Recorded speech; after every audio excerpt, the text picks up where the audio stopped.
નવા વર્ષની શરૂઆત થઈ છે અને તમારા નવા વર્ષને અનોખી રીતે ઉજવવા અને તમને હસાવવા માટે કોમેડી અને એક્શનથી ભરપૂર ફિલ્મ ડેની જીગર એકમાત્ર આવી રહી છે.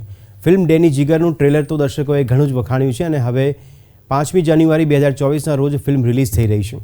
અનંતા બિઝનેસ કોર્પ અને પટેલ પ્રોસેસિંગ સ્ટુડિયોઝના બેનર હેઠળ બનેલી આ ફિલ્મમાં યશ સોની અને તર્જની ભાદલા મુખ્ય ભૂમિકાઓમાં નજરે પડશે. KS entertainment and big box series પ્રોડક્શનમાં સહયોગથી બનેલ આ ફિલ્મ ડેની જીગર નિલય ચોટાઈ તથા દીપેન પટેલ દ્વારા નિર્મિત છે.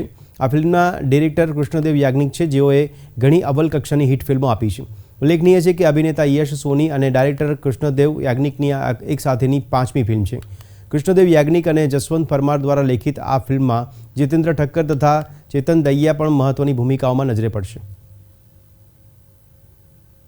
આ ફિલ્મ અમારી ડેની જીગર આવી રહી છે 5 જાન્યુઆરીના.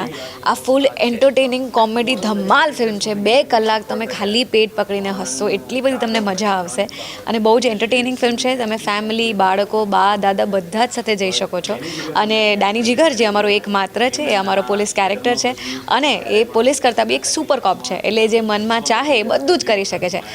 જો આ ફિલ્મમાં મેસેજ કરતાં વધારે જે તમે કીધું એ પ્રમાણે એન્ટરટેનમેન્ટ જ છે, ફૂલ ઓન એન્ટરટેનમેન્ટ છે. આ આપણી દુનિયા જ નથી, આ એક અલગ દુનિયા છે અને દરેક કેરેક્ટર પોતાની એક મેડનેસ સાથે આ ફિલ્મમાં આવે છે અને તમને એ મેડનેસ જોવાની બહુ મજા આવશે. એ મેડનેસ જે દરેક પાત્રો કેરી કરે છે એના લીધે સિચ્યુએશન્સ બહુ અલગ ભજવાય છે, બહુ અલગ સર્જાય છે સિચ્યુએશન્સ.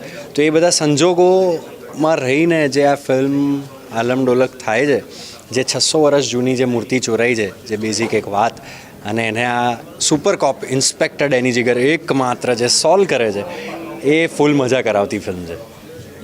આજે કોઈ બી ગુજરાતી મૂવી બનતું હોય છે તો એમાં જો તમે પ્રોપર સારી રીતે મૂવી બનાવવા જાઓ અને સારામાં સારી ક્વોલિટી વાપરો અને સારામાં સારા એક્ટર્સ તમે જે મહેનત કરીને એફર્ટ કરીને સારામાં સારું એક્ટિંગ કરે અને ડિરેક્શન સારામાં સારું થતું હોય છે તો એ મૂવીનું બજેટ બહુ મોટું થઈ જતું હોય છે. હવે પહેલી વાર અમે એવો પ્રયાસ કર્યો છે કે આજે 8.5 કરોડ રૂપિયા એક મૂવી પાછળ, હવે આવા ગુજરાતીમાં ઘણા લોકો આટલા રૂપિયામાં 8 મૂવી બનાવી દેતા હોય કે 10 મૂવી બનાવી દેતા હોય, ઘણા લોકો 4 મૂવી બનાવી દેતા હોય, પણ અમે પહેલી વાર એક જ મૂવીમાં આટલા રૂપિયા નાખવાનું બહુ મોટું સાહસ કર્યું છે અને એ ત્યારે સફળ થશે જ્યારે ઓડિયન્સ અમારા મૂવીને વખાણશે ને એમને ગમશે.